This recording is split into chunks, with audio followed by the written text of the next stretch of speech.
So many dentists, when they give the excuses for why they're not, dropping PPO plans, it's, well, 85% of my patients are PPO, 90% of my patients, and all the big employers in town, have those. I remember having a conversation with the doctor in Sunnyvale, California, and said I could never do it here because we have all these big high-tech employers.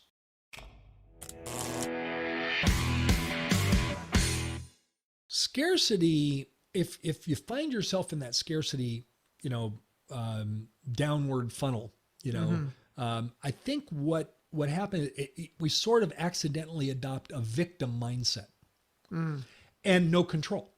Yeah. So I don't have any control over it. And so many dentists, when they give the excuses for why they're not, dropping PPO plans, it's, well, 85% of my patients are PPO, 90% of my patients, and all the big employers in town, have those. I remember having a conversation with the doctor in Sunnyvale, California, and said I could never do it here because we have all these big high-tech employers. That's scarcity. That's scarcity mindset. Because I said, well, wait a minute. I know Sunnyvale. I actually know it pretty well. My son actually works there, and I know it pretty well. Does everyone work for those companies? He said, well, no, of course not. And all of a sudden, he started to switch his thinking. It was like, wait a minute. You're telling me I can do it here. And that's where the switch was occurring from scarcity. I could never do it here to, wait a minute. I could do this here. And as you start, the book Good to Great by Jim Collins was so good because he contrasted in every academic point he was making in the book. He contrasted what the CEOs of the companies that made the transition from good to great did, and contrasted it with what the CEOs of companies in the same industry didn't do, and as a result, didn't make the transition from good to great. But the ones that did make the transition have an attitude that I have control. There's things I could do. I maybe don't have control of everything. That's a fact, right?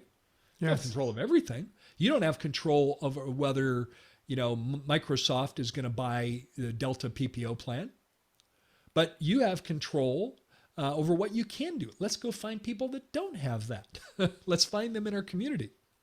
Another example of abundance and scarcity is a very fact-driven on this one.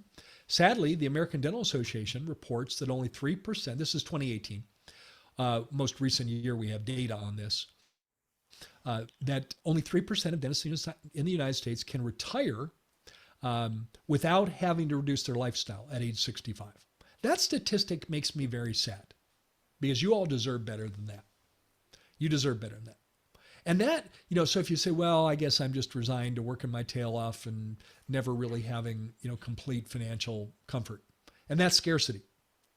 The abundance mindset says, you know what, those are the facts, but there's things that I can do, so I'm not in that bucket.